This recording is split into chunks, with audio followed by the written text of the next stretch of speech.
Selamat datang di Studio Biologi SMA.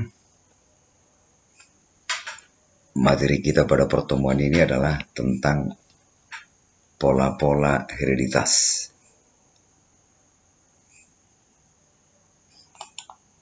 Nah, ini adalah Gregor Mendel, gambar dari Gregor Mendel, disebut sebagai bapak genetika karena beliau merupakan orang yang pertama mencetuskan atau meletakkan prinsip dasar atau pola pewarisan sifat.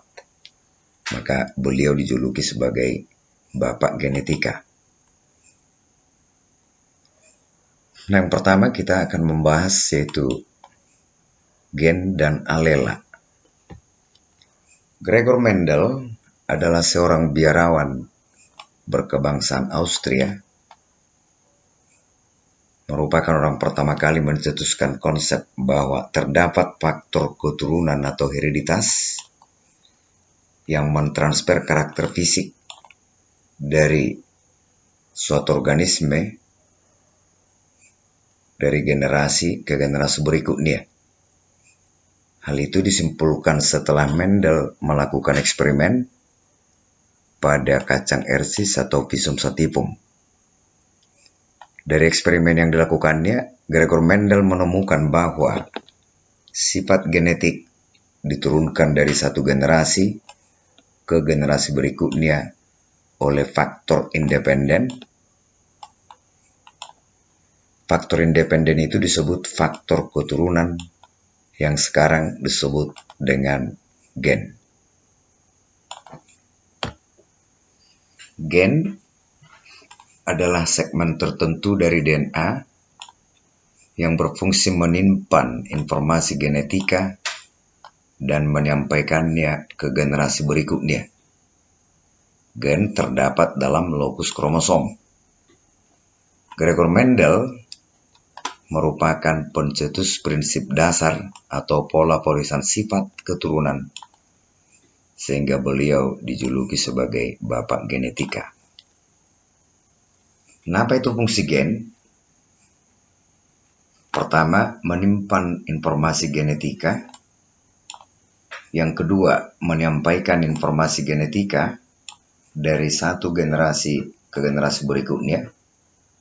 Yang ketiga, mengatur metabolisme dan perkembangan dari suatu organisme.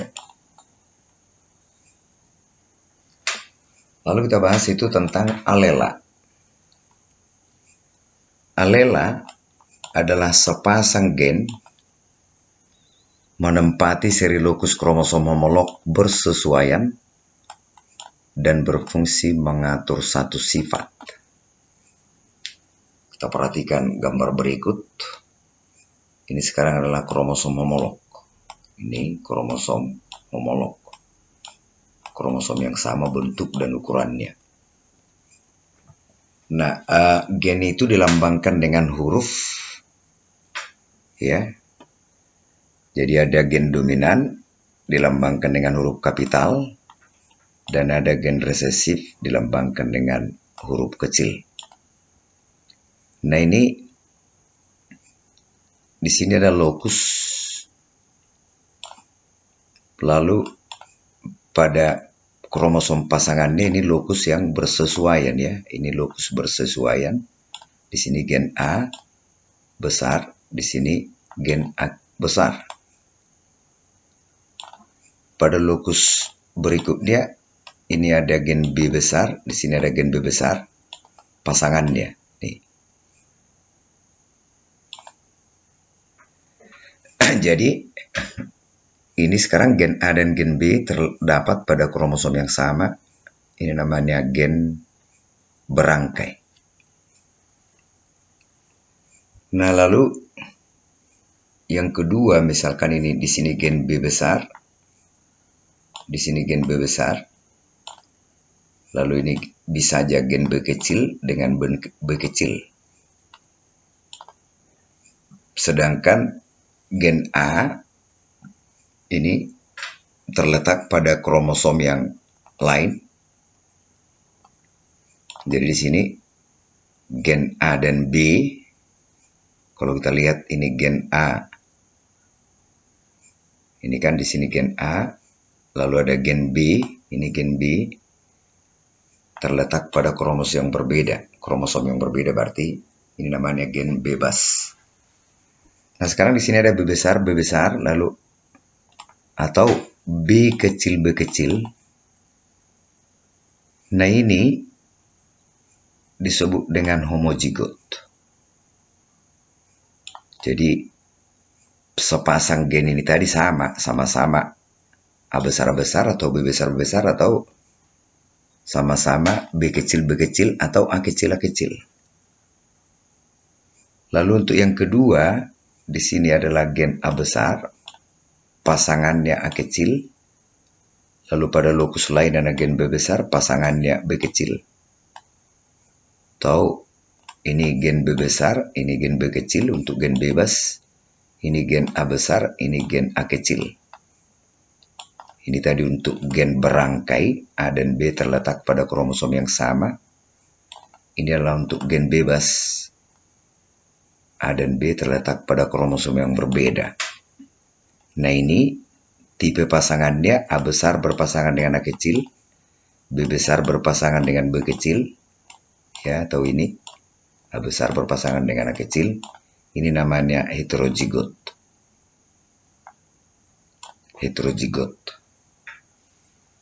Nah, ini tadi mengenai homozigot dan heterozigot. Jadi kalau misalnya A besar, berarti ini adalah homozigot. Kalau A besar A kecil, ini adalah heterozigot. Kalau A kecil, ini juga adalah homozigot. A kecil homozigot. Ini homozigot dominan, ini homozigot resesif, ini adalah heterozigot. Nah, lalu bahwa tipe pasangan gen atau tipe alela itu disebut genotip. Contoh untuk gen A seperti yang sudah kita jelaskan tadi. A besar ini homozigot dominan.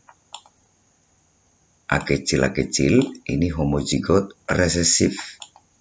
A besar A kecil adalah berbeda. Pasangannya ini disebut heterozigot. Demikian juga untuk gen lain. Gen dominan dilambangkan dengan huruf kapital dan gen resesif dilambangkan dengan huruf kecil. Ekspresi dari sifat keturunan atau penampakan dari sifat keturunan itu disebut fenotip. Misalnya ukuran, besar, kecil, tinggi, pendek, bentuk, rasa, kadar zat, resistensi atau daya tahan, golongan darah, dan sebagainya. Itulah disebut dengan fenotip. Nah, sedangkan tipe pasangan gen ini tadi atau tipe pasangan faktor keturunan itu disebut namanya genotip. Fenotip itu merupakan hasil interaksi antara faktor keturunan atau gen dengan faktor lingkungan. Jadi ada pengaruh faktor lingkungan terhadap sifat, ya, terhadap sifat dari suatu organisme. Nah, menurut Gregor Mendel, kenapa tadi kita melihat ada pasangan gen ini tadi alela, membahas ini, bahwa setiap sifat keturunan diatur oleh sepasang gen atau sepasang faktor keturunan, yaitu satu dari induk jantan dan satu lagi dari induk betina. Setiap sifat keturunan diatur oleh sepasang faktor keturunan, satu dari induk jantan dan satu lagi dari induk betina. Nah, kita lihat bagaimana cara menentukan jumlah macam gamet dari suatu organisme. Ingat bahwa gamet dibentuk melalui meiosis, ya. Maka jumlah kromosom sel gamet setengah dari jumlah kromosom sel somatik atau sel tubuh.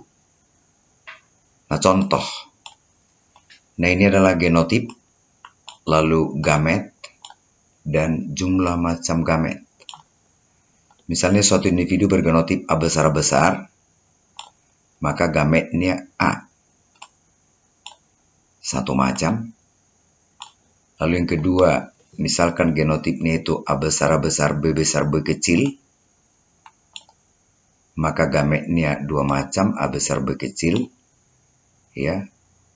A besar, B besar, A besar, B besar, dan A besar, B kecil, ya. Saya ulangi, A besar, B besar, ini, dan A besar, B kecil. Berarti ini ada dua macam. Lalu ada genotip, misalkan A besar A kecil, B besar B kecil, C besar C kecil. Maka gametnya adalah A besar B besar C besar, A besar B besar C kecil, ya, A besar B kecil C besar, A besar B kecil C kecil. Lalu A kecil B besar C besar, A kecil B besar C kecil, A kecil B kecil C besar, A kecil B kecil C kecil. Jumlah macam gametnya ada 8 macam. Ada 8 macam, ya. Ini nggak boleh ada yang sama ini. Gametnya itu 8 macam. Maka kalau ada genotip tertentu, lalu gametnya tergantung pada genotipnya tadi ini. Maka kalau kita lihat di sini tadi, ini satu macam, yang ini 2 macam, ini 3 macam. Ini 8 macam. Maka jumlah macam gamet bisa ditentukan dengan 2 pangkat N. N ini jumlah sifat beda, ya. Jumlah sifat beda.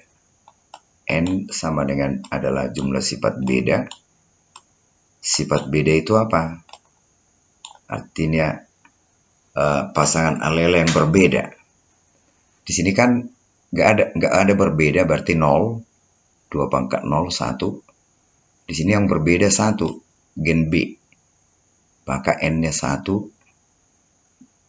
2 pangkat 1, 2. Di sini yang berbeda ada 3, yaitu gen A, gen B, gen C. N-nya ada 3, maka jumlah macam gametnya 2 pangkat 3, ya, 2 pangkat 3, ada 8 macam. Nah, seperti itu menentukan jumlah macam gamet. Menentukan jumlah macam gamet. Lalu kita bahas yang ke bagian kedua, yaitu pola pewarisan sifat menurut Gregor Mendel. Pola pewarisan sifat menurut Gregor Mendel dituangkan dalam hukum Mendel pertama dan hukum Mendel kedua. Nah, kita bahas dulu hukum Mendel yang pertama. Hukum pertamanya itu, nah, bunyinya, pada pembentukan gamet, pasangan faktor keturunan itu atau alela itu dipisahkan kepada 2 sel anak secara bebas. Hukum Mendel pertama disebut juga dengan hukum pemisahan bebas atau hukum segregasi bebas. Syarat berlakunya hukum Mendel pertama, syaratnya ada 3. Yaitu 1, sifat beda atau monohibrid. Yang kedua, dominansi penuh. Lalu yang ketiga, semua gen bebas. Mendel dalam percobaan itu menggunakan RCIS atau visum sativum sebagai objek percobaannya, alasannya adalah yang pertama, bahwa RCIS itu memiliki banyak sifat beda yang kontras, nyata, sifat bedanya nyata atau mencolok, nyata, ya. Jadi mudah diamati. Kalau tidak nyata kan sulit diamati. Lalu umurnya relatif singkat. Bahwa RCIS itu sudah menghasilkan biji pada umur lebih kurang 50 sampai 60 hari. 50 sampai 60 hari ini sudah menghasilkan biji. Jadi relatif singkat. Lalu banyak menghasilkan keturunan. Artinya hanya sedikit ditanam, keturunannya udah banyak. Kenapa? Bahwa RCIS itu kan berbuah polong. Pada satu tangkai buah bisa terdapat beberapa polong. Pada satu polong bisa terdapat beberapa biji. Jadi hanya sedikit tumbuhannya, yaitu keturunannya udah banyak. Bijinya banyak. Lalu mudah dipelihara. Kemudian dapat melakukan autogami atau penerbukan sendiri. Dapat melakukan autogami atau penerbukan sendiri.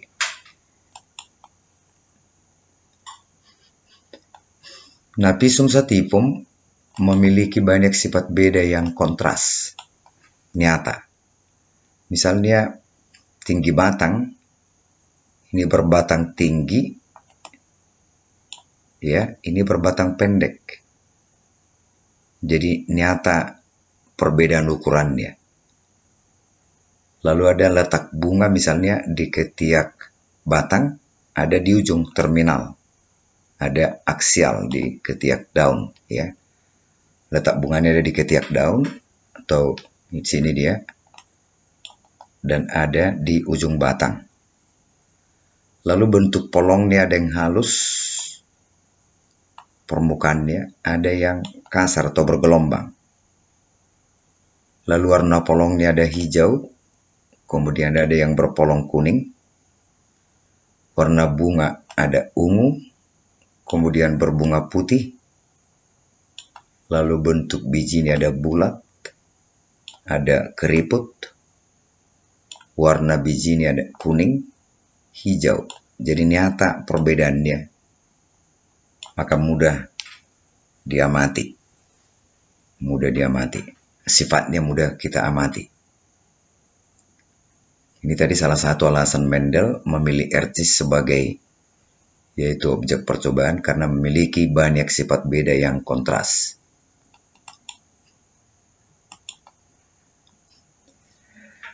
Nah, kita bahas dulu yaitu percobaan Mendel, yaitu hukum Mendel yang pertama, ya. Hukum Mendel yang pertama, tentang hukum Mendel yang pertama. Ini percobaan Mendel yaitu satu sifat beda atau kita sebutkan dengan monohibrid, ya. Ini satu sifat beda atau monohibrid.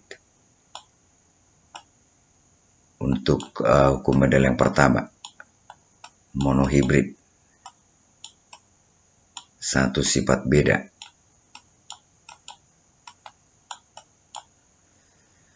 Nah, monohibrid maksudnya di sini hanya satu sifat yang mau dianalisis. Misalnya apakah ukuran batang, apakah warna bunga, apakah bentuk bijinya, dan sebagainya. Itu namanya monohibrid.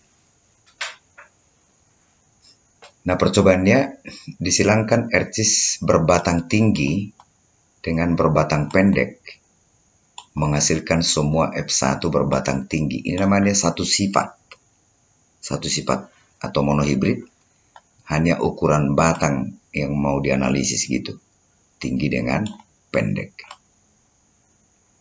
Nah, ternyata F1 keturunan pertama semua berbatang tinggi. Lalu sesama F1 disilangkan menghasilkan F2 turunan kedua, generasi kedua ya, dengan fenotip kira-kira atau mendekati 75% berbatang tinggi dan 25% berbatang pendek. Ini adalah pembulatan. Oke, jadi di sini ada analisis bagaimana ini hasil ini diperoleh, bagaimana pola porisannya, kenapa seperti ini hasilnya. Maka pola porisannya seperti ini. Parental pertama disingkat dengan P atau parentum, induk. P, ini ya. Ercis berbatang tinggi, cukup ini kita tulis dengan pendek. Gamet, ini bukan genotip, gamet. Ini ya, bukan genotip, gamet. Gamet ya. Apa genotip ya? Genotipnya, oke, sorry, ini genotip tadi. Genotip. Jadi ini genotip adalah yaitu T besar, T besar, T kecil, T kecil. Ini tadi fenotipnya tinggi dan pendek. Ini udah ada di sini tadi ini. Lalu ini gametnya tadi, gametnya. Gametnya adalah T besar. T besar berarti satu aja, satu macam. Lalu ini T kecil. Ya, gametnya T besar, kemudian ini T kecil. Jadi ini nggak usah dan di sini ya. Lalu filial. F itu singkatan dari filial. Keturunan pertama. Ini bergabung gamet jantan gamet betina, maka filial pertama genotipnya T besar T kecil. Dan ini ternyata berfenotip batang tinggi. Apa yang bisa kita lihat dari F1? Kita perhatikan F1-nya ini. Di sini ada gen tinggi, T besar. Ini gen pendek. Gen tinggi dan gen pendek bersamaan. Yang muncul adalah pengaruh gen tinggi, T besar. Gen T kecil tidak tampak pengaruhnya. Maka dari F1 ini kita simpulkan tinggi adalah sifat dominan, sedangkan pendek adalah sifat resesif. Atau dengan kata lain kita sebutkan tinggi dominan terhadap pendek. Maka ditulis itu tinggi, ini ya. Kalau dibuat di sini lebih besar, berarti dominan, maksudnya baca dominan terhadap pendek. Itu kesimpulan dari F1. Lalu sesama F1 dikawinkan, berarti F1 itu sekarang menjadi induk. Jadi ada ercis berbatang tinggi dengan berbatang tinggi sesama F1. Genotipnya tadi adalah T besar T kecil, T besar T kecil. Gametnya ini T besar T kecil, ini T besar T kecil. Maka kemungkinan kombinasi pada F2 adalah, nah kita buat di sini papan catur. Ini papan catur. Ini adalah gamet jantan. Ya. Yang di sebelah kiri ini anggaplah ini gamet jantan. Lalu ini adalah gamet betina kemarin, gamet betina yang di sebelah kanan ini. Maka tuliskan di sini gametnya T besar. Ini tadi kan T besar. Inilah ini. T kecil ini. Lalu ini T besar letakkan kemari. T kecil letakkan kemari. Maka hasil perkawinannya itu ini gabungkan T besar ini ya. Lalu T besar T kecil ini. Lalu T kecil T besar, kita tulis dulu gen dominan T besar T kecil. T kecil T kecil ini. Ada kesalahannya. T kecil T kecil. T kecil T kecil ini. Yang kamar nomor 4 T kecil T kecil. Lalu ini adalah tinggi. Kita nomori kamarnya ini kamar nomor 1, nomor 2, nomor 3, nomor 4. Ya. Nomor 4. Jadi 1 tinggi, 2 tinggi, 3 tinggi, 4 pendek. Lalu kita analisis itu fenotipnya ini tadi. Tinggi, ya, yaitu kotak 1, kamar 1, 2, 3. Berarti ada 3 dari 4, 3/4. Pendek hanya nomor 4, yaitu seperempat. Maka perbandingan fenotip F2 monohibrid, tinggi berbanding pendek adalah 3:1. Ini sesuai dengan hasil percobaannya tadi. Lalu genotip, ya, genotipnya ada 3 macam. T besar, yaitu kamar 1. T besar T kecil, kamar 2 dan 3. Ini. Kemudian T kecil ini. T kecil ini ya, bukan T besar T kecil. T kecil adalah kamar 4. Maka ini harganya perbandingan genotip F2 monohibrid, homozigot dominan berbanding heterozigot berbanding homozigot resesif 1:2:1. Seperti itu untuk sifat lain. Inilah pewarisan sifat yaitu monohibrid menurut Mendel. Sampai di sini dulu pembahasan kita pada pertemuan ini. Atas perhatiannya saya ucapkan terima kasih.